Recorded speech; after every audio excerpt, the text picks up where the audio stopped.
ጤና ይስጥልን የተከበራችሁ የብሬዲዮ ቤተሰቦችና አድማጮች ዕለቱን ዜናዎችን እናሰማችኋለን። ዜናውን እናሰማችሁን ሀብታሙ አስፋና ታምርግናን ባለንበት ሰዓት አቆጣጠር የዛሬ ታህሳስ 4 ቀን 2018 ዓ.ም ዜናዎችን ከማሰማታችን በፊት አርዕስተ ዜናውን እናስቀድማለን።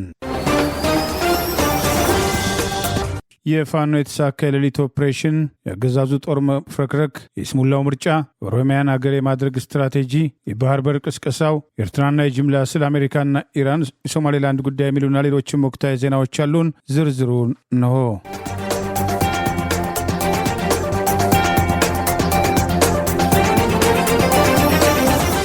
የአማራ ፋኖ ብሔራዊ ኃይል ምዕራብ አማራ ቀጠና ቴዎድሮስ የሌሊቱ ኦፕሬሽን የተሳካ እንደነበር ገለጸ። 1 ሞርታር፣ 1 ዲሽቃ፣ 4 ብሬን ከአብይ አገዛዝ ስልጣን አስጠባቂ ጦር በመማረክ በጠላት ላይ ከፍተኛ ሰብአዊና ቁሳዊ ኪሳራ ማድረሱን አስታወቀ።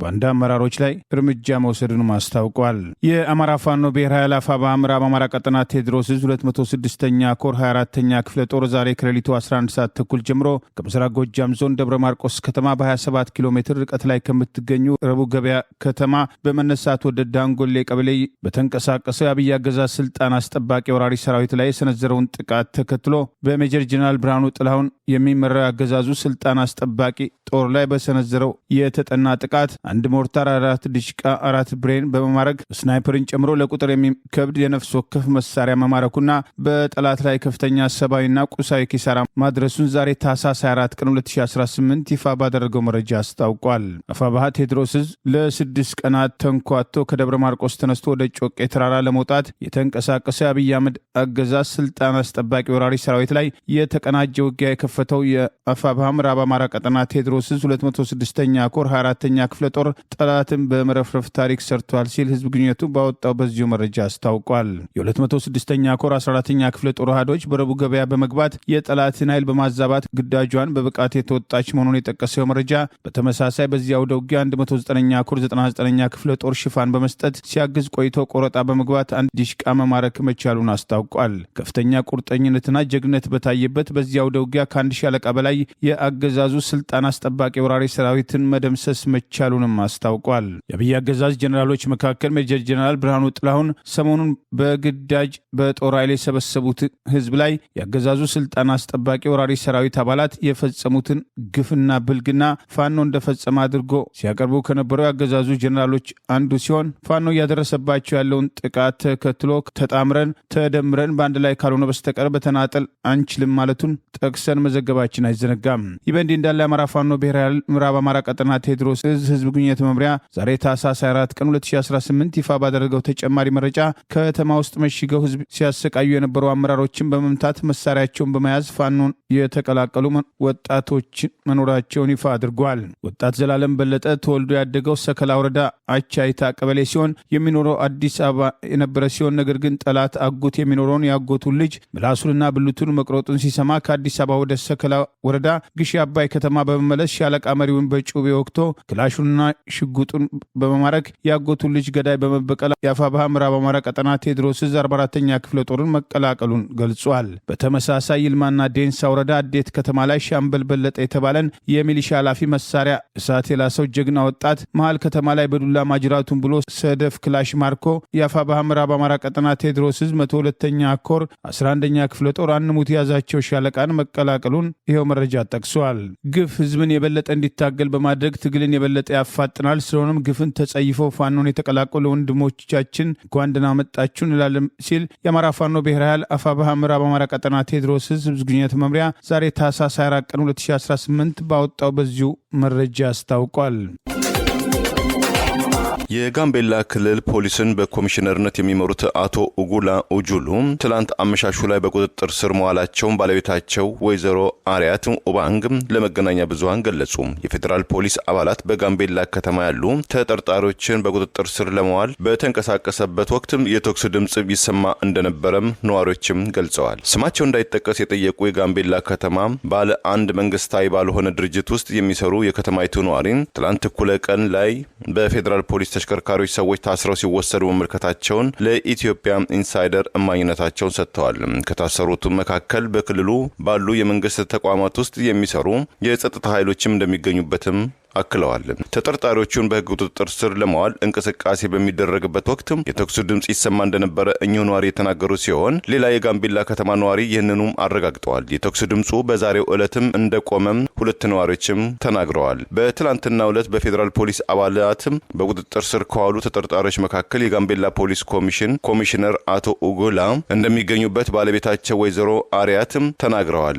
አቶ ኡጉላም በፌዴራል ፖሊስም አባላትም ተይዘው ወደ ቤታቸው ለፍተሻ ከመወሰዳቸው አስቀድሞ በጋምቤላ ክልል ምክር ቤት ስብሰባ ላይ እንደነበሩም ገልጸዋል። በጋምቤላ ከተማ 6 ኪሎ ተብሎ በሚጠራው አካባቢ ወደሚገኘው የፖሊስ ኮሚሽነሩ መኖሪያ ቤትም የሄዱ የፌዴራል ፖሊስ አባላት በአራት ተሽከርካሪዎች የተጫኑ እንደነበሩ የአቶ ኡጉላም ባለቤት የገለጹ ሲሆን የጦር መሳሪያ የታጠቁ ፖሊሶችም በቤታቸው ፍተሻም ካደረጉ በኋላ ለኮሚሽነሩ ከመንግስት የተሰጣቸውን ሽጉጥ ይዘው እንዲሄዱ ባለቤታቸውም ገልጸዋል። የፌዴራል ፖሊስ አባላቱ አቶ ኡጉላን ወደ ቤትም ሲያመጧቸው ሆነ በፍተሻ ወቅት አካላዊ ጥቃትም እንዳልፈጸሙባቸው የገለጹት ባለቤታቸው ፍተሻው ተጠናቆ ባለቤታቸውን መልሰው ይዘዋቸው የሄዱትም ለ12 ሰዓት ሩብ ጉዳይ ገደም እንደነበረም ገልጸዋል።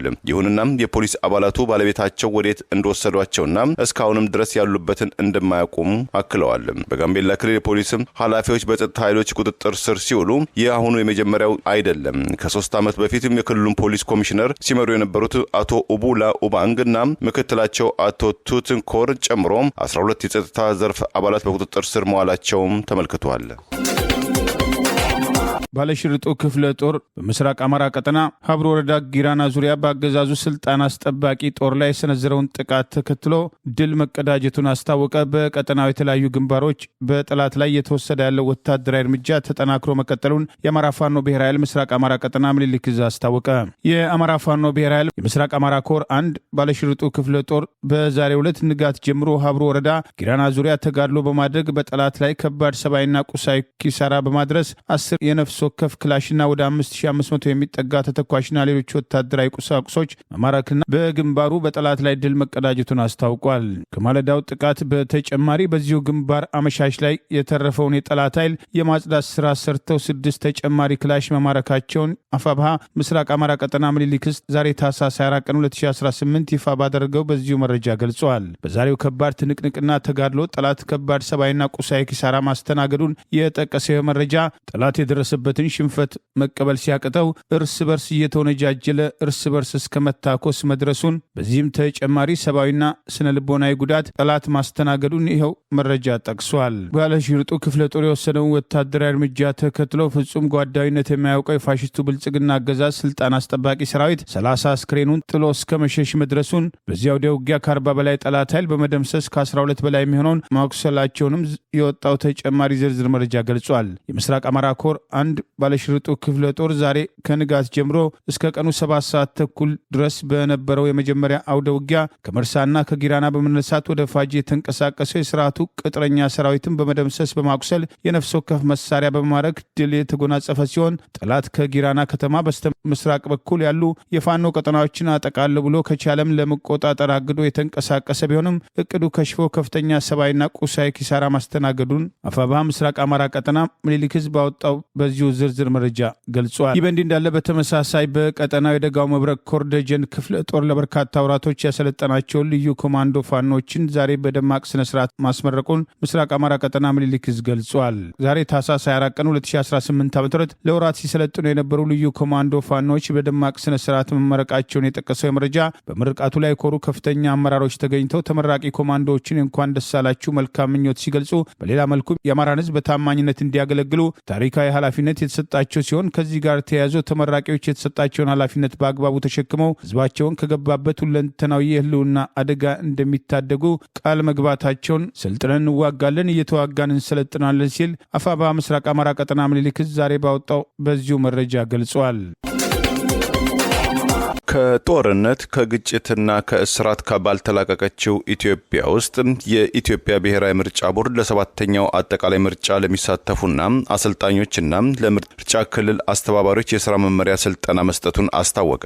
ከታህሳስ 21 እስከ ታህሳስ 22 ለሁለት ቀናት በተሰጠው ስልጠና ላይ የቦርዱ ሰብሳቢ ወይዘሮ ሜላት ወርቅ ኃይሉ የመክፈቻ ንግግር ያደረጉ ሲሆን በንግግራቸው ምርጫ ቦርድ ከምርጫው በፊት እያከናወናቸው ያሉ ዋና ዋና ተግባራትን የዘረዘሩ ሲሆን ይህም ስልጠናም ከዋና ዋናዎቹ የቅድመ ምርጫ ተግባራት መካከል አንዱ መሆኑን ጠቅሰዋል። ኃላፊዋም አክለውም የስልጠናው ስኬት የሚለካው መረጃው ወደ ታችኛው መዋቅር ሲወርድ ያለምንም መዛባት ግልጽና ሁሉን አቀፍ በሆነ መልኩ ለፈጻሚዎች መድረስም ሲችል መሆኑን ገልጸዋል። የስልጠናው ተሳታፊዎችም በስድስተኛው አጠቃላይ ምርጫና ከዚያም በኋላ በተካሄዱ ምርጫዎች አጥጋቢ አፈጻጸም ያሳዩ ዋና አሰልጣኞች እንደዚሁም ከተለያዩ የቦርድ ቅርንጫፎች ቢሮዎች የተወጣጡ ባለሙያዎች መሆናቸውም ታውቋል። ስልጠናው የምርጫ ጽንሰ ሐሳቦችንና መርሆችን፣ የኢትዮጵያ ምርጫ አስተዳደርን ገጽታን፣ የምርጫ ክልል ጽህፈት ቤቶች አደረጃጀትና ስልጣን፣ የምርጫ ጣቢያ ሰራተኞችን ምልመላና ቅጥር ሂደት፣ አጠቃላይ የመራጮች ምዝገባ፣ የቅሬታ ሰሚና ውሳኔ አሰጣጥ ስርዓት እንደዚሁም ከድምጽ አሰጣጥ እስከ ውጤት አዋጅ ያለውን ሙሉ ሂደትም የዳሰሰ እንደሆነም ታውቋል። ስልጠናው በቀጣዩ ቀናት በ22 የተለያዩ ማዕከላትም እንደሚቀጥልም ተገልጿል።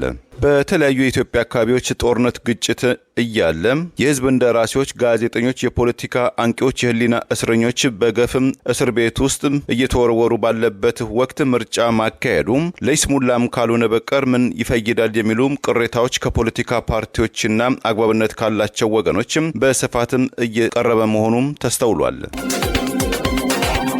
የኦሮሚያ ክልል 12 ኮንቴነር የጦር መሳሪያ ከውጭ ገዝቶ ማስገባቱን የሚጠቅስ ዘገባ ወጣ። አብይ አህመድ ኢትዮጵያን አፍርሶ ኦሮሚያ የምትባል ሀገር ለመስረት ያደርገዋል የተባለውን እንቅስቃሴ የሚያሳይ ተጨማሪ መረጃ ሆኗል። የኦሮሚያ ክልል በሀገሪቱ ውስጥ አሁን ባለው ህገ መንግስት ለክልሎች በተቀመጠው ስልጣን ውጪ ራሱን እንደቻለ ሀገር 12 ኮንቴነር የጦር መሳሪያ ከውጭ ገዝቶ ማስገባቱን ዞብል ፖስት መጽሔት ለጉዳዩ ቅርበት ያላቸው ምንጮችን መሰረት አድርጎ ዛሬ ታህሳስ 24 ቀን 2018 ባወጣው ዘገባ አስነበበ። የክልሉ መንግስት የጦር መሳሪያ ግዢውን ከፈጸመ በኋላ ከጅቡቲ ወደብ በመረከብ በያዝነው የታህሳስ ወር አጋማሽ በተሳቢ መኪኖች አጓጉዞ ወደ ክልሉ እንዲገባ ማድረጉን መረጃውን ያደረሱ ምንጮች ገልጸዋል።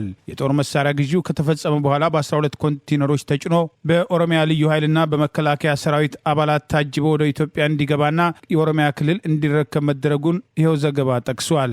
የክልሉ መንግስት ከዚህ ቀደም ተመሳሳይ ግዢ መፈጸሙን የሚያስታውሱ ወገኖች ከዚህ በፊት የተገዛው የጦር መሳሪያ ከኢትዮጵያ ጅቡቲ በተዘረጋው የባቡር ሀዲድ በኩል በባቡር ተጓጉዞ ወደ ኦሮሚያ ክልል እንዲገባ መደረጉን መረጃዎች ጨምረው ጠቅሰዋል። ከዚሁ ጋር ተያይዞ የኦሮሚያ ክልል ከቅርብ ጊዜ ወዲህ ከፍተኛ ቁጥር ያለው የሰው ኃይል በመመልመል ተከታታይ ወታደራዊ ስልጠና እየሰጠ እንደሚገኝ ከክልሉ ፖለቲካዊና ወታደራዊ ጉዳዮች ጋር ተያይዞ የሚወጡ መረጃዎችን ዋቢ ያደረገው ዘገባ ይህንን ተከትሎ የኦሮሚያ ክልል ከሰሞኑ የተረከበውና ከዚህ ቀደም የፈጸማቸው የጦር መሳሪያ ግዢዎች ዋነኛ ዓላማ በቁጥር እየጨመረ ከመጣ የክልሉ ወታደራዊ ኃይል ጋር በአቶ ሽመልስ አብዲሳ የሚመራ ኦሮሚያ ክልል መንግስት አዳዲስ የጦር መሳሪያ ግዢን እየፈጸመ የሚገኘው የክልሉን ጸጥታ መዋቅር በሜካናይዝድ ጦር በብረት ለበስ ተሽከርካሪዎች ለማጠናከር ሲሆን የኦሮሚያ ክልል ጸጥታ መዋቅሩን ለማጠናከር አገልግሎት ላይ ያውላቸዋል የተባሉት የሜካናይዝድ ጦር መሳሪያዎችና ብረት ለበስ ወታደራዊ ተሽከርካሪዎች ከኢትዮጵያ መከላከያ ሰራዊት ውጪ የሌላ ክልል ጸጥታ መዋቅር ሊገለገልባቸው እንደማይችል በተደጋጋሚ ታይቷል። አብይ አህመድ በአማራ ህዝብ ላይ ጦርነት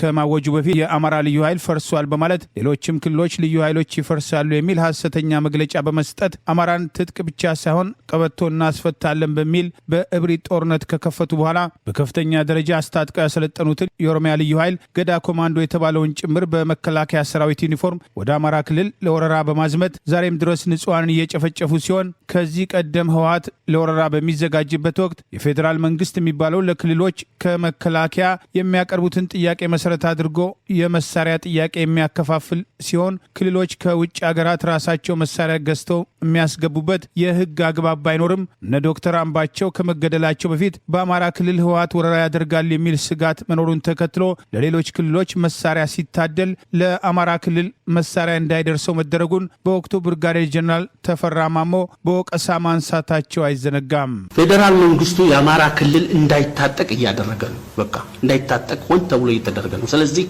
መታጠቅ በሚችለው ይታጠቃል። ምንም ያመጣው ነገር የለም። እንዳይታጠቅ እየተደረገ ነው። ህጋዊ በሆነ እንትን ተብሏል። የክልሉ እንትን ኃይል ህጋዊ በሆነ ሲባል አይ እንቅፋት እየፈጠረ ነው። ህጋዊ በሆነ ካላገኘው እየተጠቃ ዝም አይልም። እስከ አፍንጫው ይታጠቃል። ታጥቆ ይሰለጥናል። እኛ ማድረግ የምንችለው ምንድነው? እያስታጠቀው አይደለም፣ ሆን ተብሎ እየተደረገ ነው። ተመልከት፣ ይሄን ያህል ጊዜ ስንሆ 3-4 ጊዜ ሌሎች የሚደርሳቸው መሳሪያ ለኛ ይድረሰን ብለን ጠይቀን እንቅፋት ፈጥረዋል። እዚያ ያሉ ላይ ያሉ መሪዎች በቃ እንቅፋት እየፈጠሩ ነው። የህዝብ እንዲታጠቅ አልተፈለገም፣ ሊያስመጡ ነው እንለዋለን። ምን ያመጣል? ይሄን ካላደረገ እኛ ማድረግ የሚችለው የሰለጠነው ኃይል ገበሬው መሳሪያውን በስርዓት እንዲጠቀም በደንብ እንዲሰለጥን ሁሉም ነገር አይነት ስልጠና እንዲወስድ ራሱን አካባቢውን ደህንነት እንዲጠብቅ ማድረግ ነው። ከዛ ውጭ ያለው ውሸት ነው። አንተ ህግ የሚከበረው ለሁሉም እኩል ሲሆን ነው። ለሁሉም እኩል ካልሆነ የሱ ህግ ለኛ ምናችን ነው? ይሄ ነው እኮ አንድ እንትን ነው። ህግ የምታከብረው ለሁሉም እኩል ሲሆን ተገቢ ነው ብለህ ታከብረዋለህ። ራሱ እስከ አፍንጫው እየታጠቀ ራሱ በተለያየ ዙር እየሰለጠነ እየረገጠ እያሳየና የሱ ህግ ለምንድን ነው የሚከበረው? የኦሮሚያ ክልል ዝግጅት አብይ አህመድ ኢትዮጵያን አዳክሞና አፍርሶ ኦሮሚያ የተባለ ሀገር ለመመስረትና የመጀመሪያው ፕሬዝዳንት በመሆን አዲስ ሀገር ለማዋለድ የሚያደርገው እንቅስቃሴ አካል መሆኑን ዘገባው ይህንኑ እርምጃ የሚያጠናክር ተጨማሪ መረጃ ሆነዋል። የአሰብ ወደብን በጦር ኃይል ለማስመለስ በአብይ አገዛዝ በኩል እየተደረገ ያለው ዝግጅት መጠናከሩን የሚገልጹ መረጃዎች መውጣት ጀምረዋል። አዲስ የተባለው ግምገማ የአገዛዙ ወታደራዊ አዛዦች የሚሰጧቸው ገለጻዎች እርምጃውን የሚያጠናክር መሆኑ እየተገለጸ ነው። የአረብ ኤሚሬትና ሳውዲ አረቢያ ከኢትዮጵያና ኤርትራ ጎን በመወገን የጦርነቱ የፊት ተሰላፊ እንደሚሆኑ ግምገማዎች አብረው መነሳት ጀምረዋል። በአብይ አህመድ የሚመራው አገዛዝ የአሰብ ወደብን በጦር ኃይል እናስመልሳለን የሚለው ወታደራዊ እቅድ ወደ መጠናቀቁ መድረሱን የአገዛዙ ወታደራዊ አዛዦች የሚያቀርቧቸው ግምገማዎችና የሚሰጧቸው ገለጻዎች ትኩረት እየሳቡ የመጡ ሲሆን በውስጥ በሚደረጉ ውይይቶችም ይሄው እየተጠናቀቀ መምጣቱን የሚጠቅሱ መረጃዎች ወጥተዋል። ሁለቱ ሀገራት ጦርነቱ ውስጥ ከገቡ ሌሎች ባዕዳን የጦርነቱ ዋና ተሳታፊ በመሆን በጎረቤት ሀገር ሱዳን የደረሰው እልቂትና ጥፋት ሊደርስ ይችላል የሚል ስጋት የተነሳ ሲሆን በተለይም ከአብይ አህመድ ጎን የተሰለፈችው አረብ ኤሚሬት የአሜሪካም ሆነ ሌሎች ምዕራባውያን ድጋፍ እሷ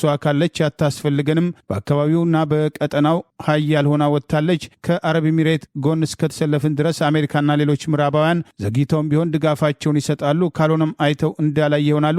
የኤርትራ መንግስት አሜሪካን ጨምሮ ምዕራባውያን ይጠሉታል፣ እርምጃችንን ከወዲሁ የመደገፍ አዝማሚያ አሳይተዋል በሚል በአገዛዙ ከፍተኛ ወታደራዊ አዛዦች በኩል የሚደረጉ ውይይቶች ላይ ግንባር ቀደም የግምገማ ውጤቶች ተብለው እየቀረቡ ሲሆን ከዚህ ቀደም ኤርትራ ያልተጠበቀ ወታደራዊ ድጋፍ ከኢራንና ሌሎች ሀገራት አግኝታለች። እነዚህን ታሳቢ ያደረጉ እንቅስቃሴዎች መኖር አለበት ተብሎ የቀረበው ግምገማ እስከ ማጣጣል መድረሳቸውን ለአገዛዙ መከላከያ የቀረቡ ምንጮች መግለጽ ጀምረዋል። በሌላ በኩል ለተወሰነ ጊዜ ቀዝቀዝ ብሎ የነበረው የባህር በር ጉዳይ በአገዛዙ ማህበራዊ ሚዲያ አፈቀላጤዎችና ወታደራዊ አዛዦች በኩል ጎልቶ እንዲሰማ የተደረገ ሲሆን ከነዚህ መካከል የባህር በራችን ጉዳይ የህልውና ጥቅም ጉዳይ ነው በሚል ሜጀር ጀነራል ተሾመ ገመቹ በአንድ መድረክ ላይ የሰጠው ገለጻ በማህበራዊ ሚዲያ ሰፊ ትኩረት አግኝቷል።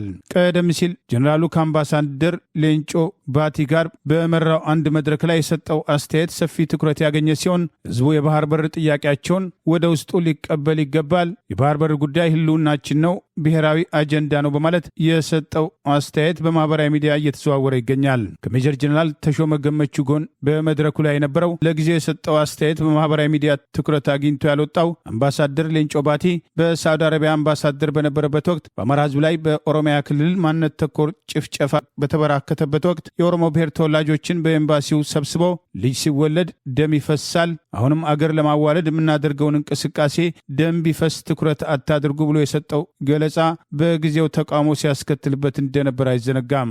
አቶ ሽመልስ አብዲሳ ከ2 ዓመት በፊት ጀምሮ እሬቻን ቀይ ባህር እናከብራለን ሲሉ የነበረ ሲሆን በኦሮሞ ብልጽግና ፓርቲ በላይነት የሚሽከረከረው የአገዛዙ መከላከያም ሆነ የአገዛዙ ባለስልጣናት አሰብ ወደብን ሆነ ቀይ ባህርን የሚፈልጉት የኦሮሚያን ባንዲራ ለማውለብለብ ወይስ የኢትዮጵያን ባንዲራ የሚለው ጥያቄ ዛሬም ድረስ በግልጽ ያልተመለሰና ኢትዮጵያን አዳክሞ ኦሮሚያን ለመፍጠር የሚደረገው እንቅስቃሴ ባለበት የአብይ አገዛዝ ብሔራዊ አጀንዳ ይዞ ይንቀሳቀሳል የሚል እምነት እንደሌላቸው ብዙዎች አስተያየት ሲሰጡ መቆየታቸው አይዘነጋም። የባህር በር ስናነሳ በጣም ቬሪፋይድ የሚደረግ ብዙ ሪሰርችና ምስክር የማንፈልግለት ፀሐይ የመታው እውነት እንደሆነ ማወቅና መገንዘብ ይኖርብናል። ይሄ ማለት ምን ማለት ነው? ኢትዮጵያችን እንደ ሀገር ስትፈጠር ከዚህ ውሃ ጋር ነበረች። ከውሃው ጋር ነው የኖር ነው፣ ከባህር በር ጋር ነው የኖር ነው የሚለው ነገር እዚህ መድረክ ላይ አይደለም፣ በዓለም መድረክ እንደ ጀስቲፊኬሽን አቅርበን የምናሸንፍበት ቁልፍ ጉዳይ ስለሆነ ሁሉም ኢትዮጵያ ኢትዮጵያዊ ይሄን እውነት መቀበልና እንደገና ኢንተርናላይዝ ማድረግ ይጠበቅበታል። ምክንያቱም ዋናው መነሻችን በዓለም መድረክም ስንቀርብ ይሄ ነው። ታሪካዊ ትስስር አለን የሚባል ነገር ይሄ ነው። ይሄ እውነት እውነታችን ነው። ይሄ እውነት ሐቃችን ነው። ይሄ እውነት ልንነጠቅ የሚገባ እውነት አይደለም የሚለውን ሁሉም ሰው መያዝ አለበት። በሱዳን ሳውዲ አረቢያ የጀነራል አልቡርሃንን፣ አረብ ኤሚሬት የጀነራል ሐምዲቲን ጎራ በመደገፍ በአገሪቱ የእርስ በርስ ጦርነት ውስጥ ተሳታፊ በመሆን ትልቅ ሚና እንደነበራቸው የሚጠቅሱ ወገኖች ሰሞኑን በየመንም የሁለቱ አገራት ወታደራዊ መጎሻሸምና ከየመን የአረብ ኤሚሬት እንድትወጣ የተደረገበት እርምጃ በቀጣዩ የኢትዮጵያ ኤርትራ ጦርነት ውስጥ ሁለቱ ሀገራት የሚኖራቸው ሚናና ኢትዮጵያና ኤርትራ የሁለቱ ሀገራት የጦር አውድማ የሚሆኑበትን እድል ከማምጣት ይልቅ የአሰብ ወደብ በዲፕሎማሲና በዓለም አቀፍ ሕግ የሚታይበትን እርምጃ የአብይ አገዛዝ እንዲወስድ ተደጋግሞ ሲጠቀስ ቆይቷል። በአማራ ክልል ውስጥም ስለ እኩልነት፣ ሰላምና አብሮነት በመስበክና በመተግበር ከሚታወቁት የማህበረሰብ ክፍሎች መካከል ዋነኛ ተጠቃሽ የሆኑት የአውራምባ ማህበረሰብ ነዋሪዎች በእርስ በርስ ጦርነቱ ምክንያት በአጣብቂኝ ውስጥ መውደቃቸው ገለጹ። ኢሮኒውስም እንደዘገበው ከአዲስ አበባ ከተማ በግምት 550 ኪሎ ሜትር ርቀት ላይ የምትገኘው ጦርነትና ኢፍትሐዊነትን እንደዚሁም አመፃን አጥብቀው በመቃወም የሚታወቁት የአውራምባ ማህበረሰብ አባላት በፌዴራል መንግስቱና በፋኖ ታጣቂዎች መካከል እየተካሄደ በሚገኘው ጦርነት ከደጃፋቸው የደረሰው የአውራምባ ነዋሪዎች አባል የሆኑት ገበየው ካለፈው 2 ዓመት ጀምሮ በመከላከያ ሰራዊቱ አባላትና በፋኖ ታጣቂዎች መካከል የሚካሄደው የእርስ በርስ ጦርነት ዙሪያ ገባችንን ከቦናል፣ በስጋት ላይ ወድቀናል፣ ሁኔታዎችም ይረብሻሉ ብለዋል። የአውራምባ መሪ መሆናቸው የሚነገረው ዙምራ ኑሩና የተለያዩ የማህበረሰቡ ክፍሎችም የጥቃት ኢላማ በመሆናቸው ቀያቸውን ለቀው ወደ አዲስ አበባ መሰደዳቸውን፣ ትምህርት ቤቶች መዘጋታቸውንም ዩሮኒውስ ዘግቧል። በአንድ ወቅት በሺዎች የሚቆጠሩ የጎብኚዎች መዳረሻና የትኩረት መሳብ የነበረው የአውራምባ ማህበረሰብ የኮሮና ወረርሽኝና የእርስ በርስ ጦርነቱን ተከትሎ ከፍተኛ የስነ ልቦናና የኢኮኖሚ ኪሳራ እንደገጠመው ዘገባው ጠቅሷል። ከ500 እስከ 600 የሚገመቱ ነዋሪዎች እንዳሉት የሚነገረው የአውራምባ ማህበረሰብ ድህነትን፣ ብዝበዛንና የጾታ ኢፍትሐዊነትን በመዋጋት ረገድ ከኢትዮጵያ አልፎ ዓለም አቀፍም ውዳሴ ማግኘቱም ተገልጿል። እንደ ፈረንጆቹ አቆጣጠር ከ1970ዎቹ ከዛሬ 55 ዓመት ወዲህ የብዙዎች ትኩረት ማግኘት በጀመረው የአውራምባ ማህበረሰብ ዘንድ የሴቶች የህፃናት መብትም ከፍተኛ ቦታ የሚሰጠው ሲሆን አቅመ ደካሞች፣ በሽተኞችም አይገለሉም። መጥፎ ንግግርና መጥፎ ድርጊትም በጭራሽም አይሞከርም። ሁሉም ሰው ወንድምና እህትም ተደርገው ይቆጠራሉ። ምንም አይነትም ሃይማኖት የሚባል የግልም ልምድ አለመኖሩን የተናገሩት ገበየው በሴቶችና በወንዶች መካከል ምንም አይነትም ልዩነት የለም። ሁሉም በስራ ገበታ ላይ እኩል ይሰማራል። እኩል ሀብት በማግኘትና ውሳኔን በመስጠት ረገድ ሁሉም የአውራምባ ማህበረሰብ እኩል ባለድርሻ ነው ብለዋል። በምስራቅ ወለጋ የኦሮሚያ ክልል በአማራ ህዝብ ላይ እየወሰደ ያለው ዘር ተኮር ጥቃት ተጠናክሮ ቀጥሏል። ከአካባቢው ወደ አዲስ አበባ የሚጓዙ ተጨማሪ ጥንቃቄ እንዲያደርጉና ከመንገድ ላይ ከአውቶቡስ እያስወረዱ የኦሮሚያ ልዩ ኃይልና ገዳ ኮማንዶ የተባሉት ወዳልታወቀ ስፍራ የወሰዷቸው የአማራ ብሔር ተወላጆች የት እንደደረሱ እንደማይታወቅ በአገር ውስጥም ሆነ በዓለም አቀፍ ደረጃ የሚንቀሳቀሱ የሰብአዊ መብት ተሟጋቾች እየተፈጸመ ያለውን የዘር ጭፍጨፋ በአግባቡ ትኩረት ሊሰጡት እንደሚገባ ጥሪ ቀርበዋል። በኦሮሚያ ክልል ምስራቅ ወለጋ የተለያዩ ወረዳዎች በአማራ ብሔር ተወላጆች ላይ ያነጣጠረ ጥቃት ተጠናክሮ በቀጠለበትና በርካቶች መገደላቸውን በቅርቡ እንኳን በተወሰደ ጥቃት 19 ሰላማዊ ሰዎች በማንነታቸው ሳቢያ የተገደሉ ሲሆን በርካቶች በኦሮሚያ ልዩ ኃይልና ገዳ ኮማንዶ በተባለው እየታፈኑ የተወሰዱት የት እንደደረሱ የማይታወቅ ሲሆን ከአካባቢው ሕይወታቸውን ለማዳን ወደ አዲስ አበባ በህዝብ ማመላለሻ እንጓዛለን ያሉ ዜጎችም ተመሳሳይ ዕጣ እየደረሳቸው በመሆኑ ከፍተኛ ጥንቃቄ እንዲያደርጉ የአካባቢውን ሁኔታ የሚከታተሉ ወገኖች ጥሪ አቅርበዋል። የምስራቅ ወለጋ ዞን ከተለያዩ ወረዳዎች ወደ አዲስ አበባና ነቀምት ከተሞች ሕይወታቸውን ለማዳን የሚጓዙ የአማራ ብሔር ተወላጆች ላልተወሰነ ጊዜ ጉዟቸውን እንዲገቱ ከህዝብ ማመላለሻ ላይ በተለይም ጽጌ 24ና ሃሮፎላ በተባሉት አካባቢዎች ላይ የኦሮሚያ ሚሊሻና የክልሉ ገዳ ኮማንዶ ከህዝብ ማመላለሻ ላይ አማራ የሆነን ሁሉ ህፃን አዋቂ ሳይሉ ከመኪና እያስወረዱ አፍነው የት እንዳደረሷቸው እንደማይታወቅና እርምጃው ተጠናክሮ በመቀጠሉ ህይወታቸውን ለማትረፍ ወደ አዲስ አበባ ሆነ ነቀምት የሚጓዙ ወገኖች ለጊዜው ጉዟቸውን እንዲገቱ ጥሪ አቅርበዋል። በአካባቢው እየተፈጸመ ያለው ማንነት ተኮር የዘር ጭፍጨፋ ከጊዜ ወደ ጊዜ የተጠናከረ መምጣቱን የሚገልጹ ወገኖች ለጉዳዩ ዓለም አቀፍ መገናኛ ብዙሃን፣ የሰብአዊ መብት ተሟጋቾች ትኩረት እንዲሰጡና በወለጋ እየተፈጸመ ያለው ስርዓት ወለድ ማንነት ተኮር ጥቃት ከዚህ ቀደም በኦነግ ሸኔ ስም ሲፈጽሙት የነበረውን ድርጊት በቀጥታ ባለፉት ወራት በኦሮሚያ ሚሊሻ፣ የኦሮሚያ ልዩ ኃይልና ገዳ ኮማንዶ በተባለው እየፈጸሙ ሲሆን የአማራ ብሔር ተወላጆችን ፋኖን ትደግፋላችሁ፣ ፋኖ ናችሁ በሚል ፍረጃ ሕፃን አዋቂ ሲሉ የጥቃት ኢላማ ማድረጋቸው በቅርቡ ቢቢሲ ባወጣው ዘገባ ጭምር በምስራቅ ወለጋ የተገደሉ 19 የአማራ ብሔር ተወላጆችን የተገደሉበት ሁኔታ በዝርዝር ይፋ ማድረጉ አይዘነጋም። በአገር ውስጥ ከሚገኙ የፖለቲካ ፓርቲዎች መካከል እናት ፓርቲና ኢህአፓ በወለጋ እየተፈጸመ ያለውን ማንነትና ሃይማኖት ተኮር ጥቃት ትኩረት ሊያገኝ እንደሚገባ ከዓለም አቀፉ ዘገባ በፊት መግለጫ በማውጣት ጥሪ ማድረጋቸውና የዜጎች ሕይወት በጥቃቱ ማለፉን መግለጻቸውን መዘገባችን አይዘነጋም።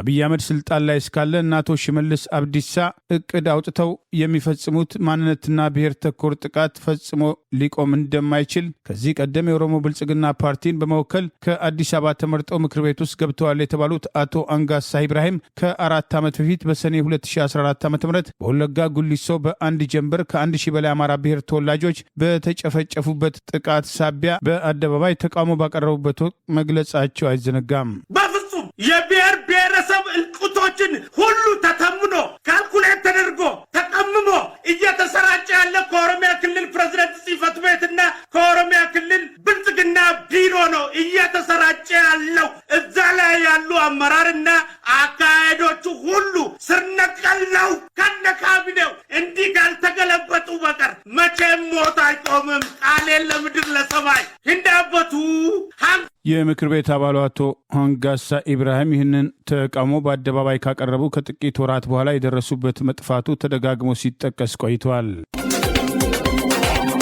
የአዲስ አበባ ዩኒቨርሲቲ 75ኛ ዓመት በዓሉን አስታኮ ለምሁራን ገለጻ እንዲሰጥ አብይ አህመድን የዩኒቨርሲቲው በረከት አድርጎ ለማቅረብ የሞከረበት ሂደት ተቋሙ የካድሬ መጫወቻ ሆኗል የሚል ወቀሳ አስከትሏል። አብይ አህመድ ያለ አፍረት ምሁራን የተባሉትን ሰብስቦ ያደረገው ገለጻ ከቀድሞ የኡጋንዳ ፕሬዚዳንት ኢዲ አሚን ዳዳ ጋር አመሳስሎታል።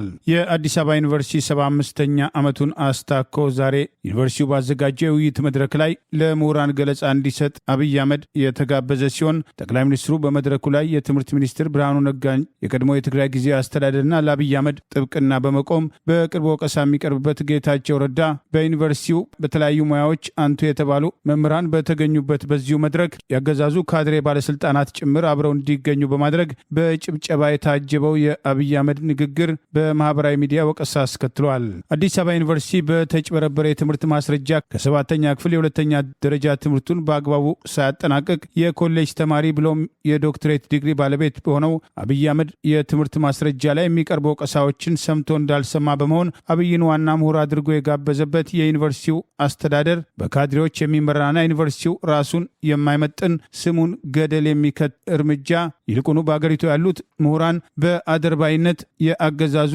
ጉዳይ አስፈጻሚ በመሆን በዝምታ በተባባሪነት መሳተፋቸውን በግልጽ ያሳየ መድረክ ነው የሚል ወቀሳም ተከትሎ ቀርበዋል።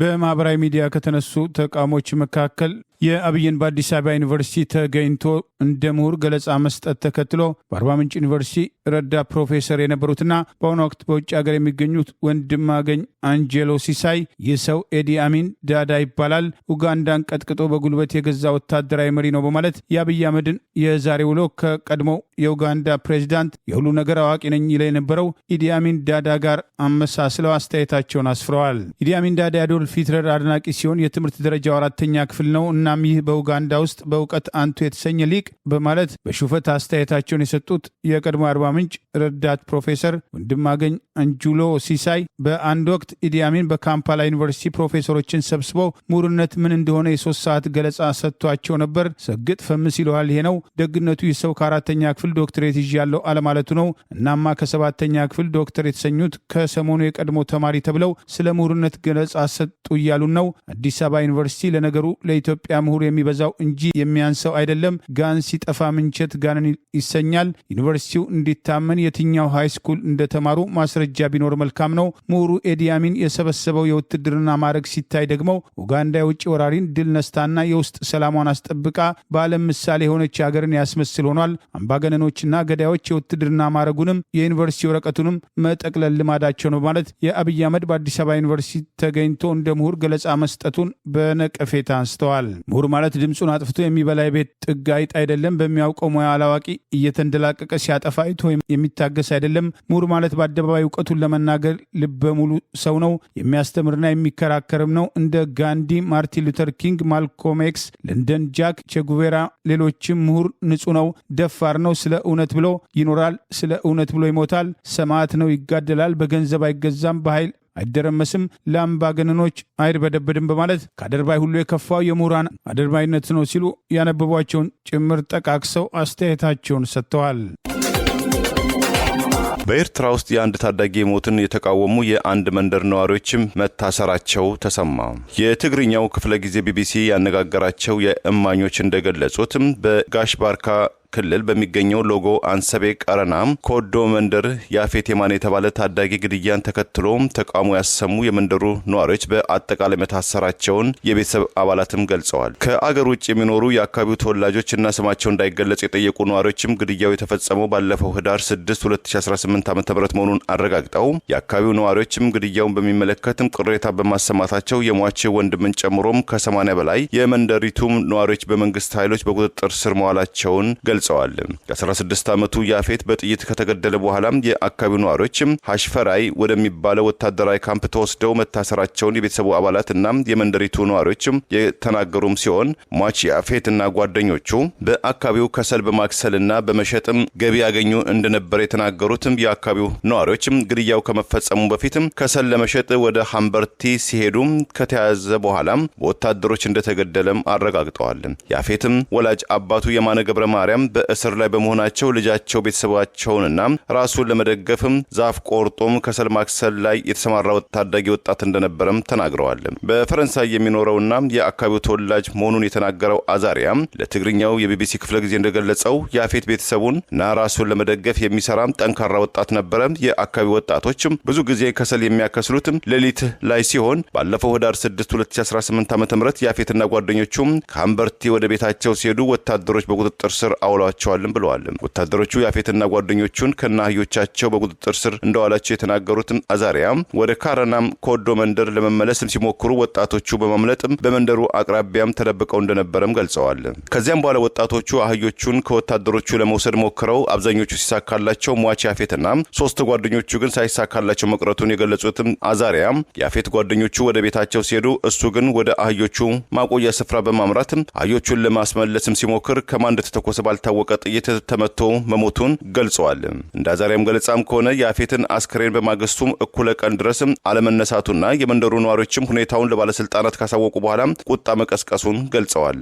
ግድያው በተፈጸመበት ሳምንት እሁድ ዕለት አብዛኛው ሰው ቤተክርስቲያን ውስጥ በተሰበሰበበት ሰዓት እድሜያቸው ከ16 ዓመት ጀምሮ ያሉ ሰዎችን፣ ዲያቆናትን፣ የቤተክርስቲያኑን ተማሪዎችና ካህናትን በመንደሩ ውስጥ ያሉትን ከወጣት እስከ አዛውንት ሁሉ ተሰባስበው እንደታሰሩም እማኙ ገልጸዋል። እስካሁን ድረስ በትንሹ 80 ያህል ሰዎች የታሰሩ መሆናቸውን የጠቀሱትም እማኙም አሰራው አሁንም የቀጠለ በመሆኑ በርካታ ሰዎችም ሊታሰሩ ይችላሉ የሚል አስተያየትም ሰንዝረዋል። የኤርትራ መንግስት የደን ጠባቂ ወታደሮችን በማሰማራትና የተለያዩ የፍተሻ ጣቢያዎችን በማቋቋም የዛፎችን መቆረጥንና ከሰል ማክሰልን አጥብቆ እንደሚከለክል መረጃው ገልጿል። በኢራን ከኑሮ ውድነትና የአገሪቱ የገንዘብ መግዛት አቅም መዳከም ተከትሎ አደባባይ ወጡ ሰልፈኞች ላይ እየተወሰደ ያለው የአፈና እርምጃ ተጠናክሮ ቀጥሏል። ተቃዋሚዎቹ በአቋማቸው ጸንተዋል። አሜሪካ ድጋፏን እንደምትሰጥ የገለጸች ሲሆን ኢራን በበኩሏ የአሜሪካን ጣልቃ ገብነት ተቃውማለች። በኢራን ውስጥ እየተካሄደ ያለው ከኑሮ ውድነትና የአገሪቱ ገንዘብ የመግዛት አቅም መዳከም ጋር ተያይዞ የመጣው ተቃውሞ እየተጠናከረ የቀጠለ ሲሆን ሳምንት ሊሞላው የተቃረበውን ተቃውሞ ተከትሎ የኢራን መንግስት በተቃዋሚ ሰልፈኞች ላይ እየወሰደ ያለው የግድያ እርምጃ የሚቀጥል ከሆነ አሜሪካ ጣልቃ ትገባለች ሲሉ ፕሬዚዳንት ዶናልድ ትራምፕ ለሰጡት አስተያየት ኢራን ጣልቃ ገብነቱ ተቀባይነት እንደሌለው በተቃውሞ አንስታለች። የኢራኑ ጠቅላይ ሚኒስትር አያቶላ አሊ ካሚኒ ከፍተኛ አማካሪ አሜሪካ በኢራን ጣልቃ ለመግባት ከሞከረች በመካከለኛው ምስራቅ ውስጥ ከፍተኛ ቀውስ ይከሰታል በማለት ያስጠነቀቁ ሲሆን እየተባባሰ ባለ የኢኮኖሚ ሁኔታ ምክንያት በተለያዩ የኢራን ከተሞች እየተካሄዱ ባሉ ተቃውሞዎች ምክንያት እስከ ትላንት ድረስ ቢያንስ 6 ሰዎች በጸጥታ ኃይሎች መገደላቸው የተዘገበ ሲሆን ይህን ተከትሎ ትራምፕ በትሩዝ ሶሻል ሚዲያ ገጻቸው ላይ የኢራን መሪዎች እንደ ልማዳቸው ሰላማዊ ተቃዋሚዎችን በጥይት የሚገድሉ ከሆነ አሜሪካ ልትታደጋቸው ጣልቃ ትገባለች በማለት መጻፋቸውን ተከትሎ ኢራን ተቃውሟን አሰምታለች። የኢራኑ መሪ ዋነኛ አማካሪ የሆኑት አሊ ላሪጃኒ የትራምፕን ዛቻ ተከትሎ ፈጥነው በሰጡት ምላሽ ማንኛውም አይነት የአሜሪካ ጣልቃ ገብነት ቀጠናውን ያናጋል ያሉ ሲሆን በዚህ ውስጥ ጉዳይ ውስጥ ጣልቃ መግባት ማለት አጠቃላይ ቀጠናውን ማናጋትና የአሜሪካ ጥቅሞችን ማውደም ማለት መሆኑን ትራምፕ ሊያውቁት ይገባል በማለት ላርጃኒ በጽሁፍ ምላሽ ሰጥተዋል። ትራምፕ በመልእክታቸው ኢራናውያን ተቃዋሚዎችን ለማዳን አሜሪካ በኢራን ባለስልጣናት ላይ ምን አይነት እርምጃ ልትወስድ እንደምትችል ባይገልጹም ኢራን በውስጥ ጉዳዩ አሜሪካ ጣልቃ እንዳትገባ ማስጠንቀቋን ተከትሎ ከዚህ ቀደም በአሜሪካ ግዙፉ ቢ-52 አውሮፕላን በኢራን የኒውክሌር ማብላያ ላይ የተሰነዘረውን ጥቃት ተከትሎ ሁለቱ ሀገራት ገብተውበት የነበረውን ፍጥጫ ያጠናክራል የሚሉ አስተያየቶች ተከትለው ቀርበዋል። የአሜሪካን ወታደራዊ ጥቃት ተከትሎ በአጸፋው በመካከለኛው ምስራቅ በሚገኙ የአሜሪካ ጦር ሰፈሮች ላይ ኢራን እርምጃ ለመውሰድ ማሰቧና አስቀድማ ማስጠንቀቂያ በመስጠት በኳታር በሚገኘው የጦር ሰፈር ላይ የሰነዘረችው ጥቃት አሜሪካ ተጨማሪ ወታደራዊ እርምጃ ሳትወስድ ሁለቱ ሀገራት ጉዳያቸውን በውስጥ መጨረሳቸው ሲጠቀስ ቆይተዋል። በኢራን ባለፈው እሁድ ባለሱቆች በፍጥነት እየጨመረ ያለውን የዋጋ ንረትና መንግስት እያሽቆለቆለ ያለውን የአገሪቱ የመገበያያ ገንዘብ ለመታደግ ምንም አላደረገም በሚል ኢኮኖሚያዊ ቀውሱን ተከትሎ በአገሪቱ ዋና ከተማ ቴህራን የተቀሰቀሰው ተቃውሞ ወደ ሌሎች የአገሪቱ ግዛቶች የተስፋፋ ሲሆን የጸጥታ ኃይል አባላትን ጨምሮ የሰው ሕይወት እያለፈ መሆኑን ከአገሪቱ የሚወጡ ዘገባዎች ይጠቅሳሉ። በኢትዮጵያ አብይ አገዛዝ የተከተለ ያለውን የተሳሳተ ኢኮኖሚ ፖሊሲና የአገሪቱን ሀብት በጦርነትና በልጭልጭ ፕሮጀክት ማባከኑን ተከትሎ የብር የመግዛት አቅም ከጊዜ ወደ ጊዜ የተዳከመ ሲሆን የኑሮ ውድነቱም እያሻቀበ መምጣቱን አሜሪካ በኢራን ላይ ያላትን ፖለቲካዊ ፍላጎት ታሳቢ በማድረግ ለተቃዋሚዎች ድጋፍ ትስጥ እንጂ እንደ ኢትዮጵያ በኦርቶዶክስ እምነት ተከታዮች በአማራ ብሔር ተወላጆች ላይ ተደጋጋሚ ዘር ተኮር ጥቃቶች ሲፈጸሙ የአብይ አገዛዝ በርስ በርስ ጦርነት በርካታ ሰላማዊ ሰዎችን ሲጨፈጭፍ አሜሪካን ጨምሮ ምዕራባውያን ዝምታ መምረጣቸው ጉዳዩ የምዕራባውያን የፖለቲካ ፍላጎት ተደርጎ የሚስተዋል መሆኑን የፕሬዚዳንት ዶናልድ ትራምፕ አስተያየትን ተከትሎ አንዳንዶች ትዝብታቸውን ሲጽፉ አስተውለናል።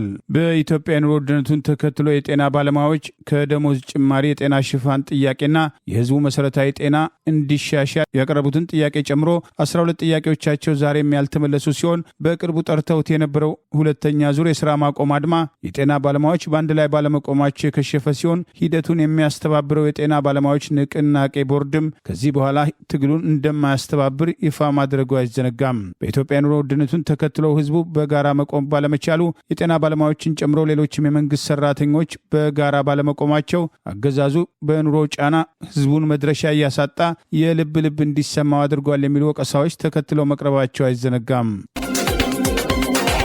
የተባበሩት አረብ ኤሚሬትና ባንግላዴሽ የሶማሌላንድ ፓስፖርትና ህጋዊ ሰነዶችን የያዙም ተጓዦችን በህጋዊ የቪዛና የመኖሪያ ፈቃድም ሰንጠረዣቸው ውስጥ ማካተታቸው ተገለጸ።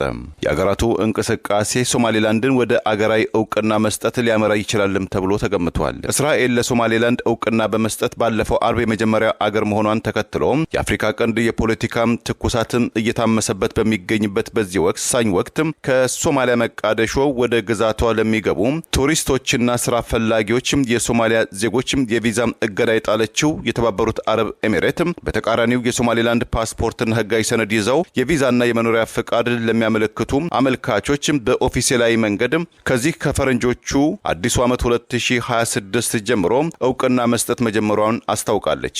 እንደ በርካታ የፖለቲካ ተንታኞች ግምታ ኢትዮጵያን ጨምሮ በአፍሪካ ቀንድ ፖለቲካ ዙሪያም ስሟ ገኖ የሚሰማው የተባበሩት አረብ ኤሚሬት እንደ እስራኤል በይፋ ሳይሆን ድምጿን አጥፍታም ለሶማሌላንድ ራስ ገዝም እውቅና የመስጠትም ታክቲክ ሳይሆን እንዳልቀረም ተገምቷል። በሌላ ተመሳሳይ ዜና በባንግላዴሽ የሶማሌላንድ ሪፐብሊክ ፓስፖርት የያዙና ህጋዊ ሰነድም ያላቸው አመልካቾችን ከዛሬ ጥር ወይም ከፈረንጆቹ ጃንዋሪ 2 2026 ጀምሮ በቱሪስትና በስራ ቪዛ አመልካቾች ሰንጠረዥ ውስጥ እንደምታካትት የአገሪቱ የባህር ማዶ የስራ ቅጥር ድረ ገጽ ላይ ከወጣው መረጃ ለማወቅም ተችሏል። ትንሿ ነገር ግን በነዳጅ ሀብቷ የበለጸገችውና ወሳኝ መሆኗ መሆኗ የሚነገርላት የተባበሩት አረብ ኤሚሬት በዚህ ዓመት ጊዜያዊ የቪዛ ክልከላ የጣለችባቸው አገራት ሊቢያ፣ ሶማሊያ፣ አፍጋኒስታን፣ ሊባኖስ፣ ባንግላዴሽ፣ ካሜሮን፣ ሱዳን እና ዩጋንዳ መሆናቸውም ታውቋል። ለዛሬ ያሉን ዜናዎች እነዚህ ናቸው። ዜናውን ስታደምጡ ለቆያችሁ የህብር ሬዲዮ ቤተሰቦችና አድማጮች ምስጋናችን ድረሳችሁ። የህብር ሬዲዮ ኦፊሻል የዩቲዩብ ቻናላችንን ሰብስክራይብ ያላደረጋችሁ ሰብስክራይብ በማድረግ በተጨማሪም የደውል ምልክቱን በመጫን የህብር ሬዲዮ ቤተሰብ እንድትቀላቀሉ በአክብሮት እንጋብዛለን። እንደወትሮ ሁሉ የህብር ሬዲዮ ቤተሰቦች ፕሮግራሞቻችንን ላይክ በማድረግ ሼር በማድረግ አስተያየቶቻችሁን በመስጠት አብሮነታችሁን እንድትገልጹ በአክብሮት እንጠይቃለን። በድጋሚ እናመሰግናለን። ጤና ይስጥልን። ቸር እንቆይ።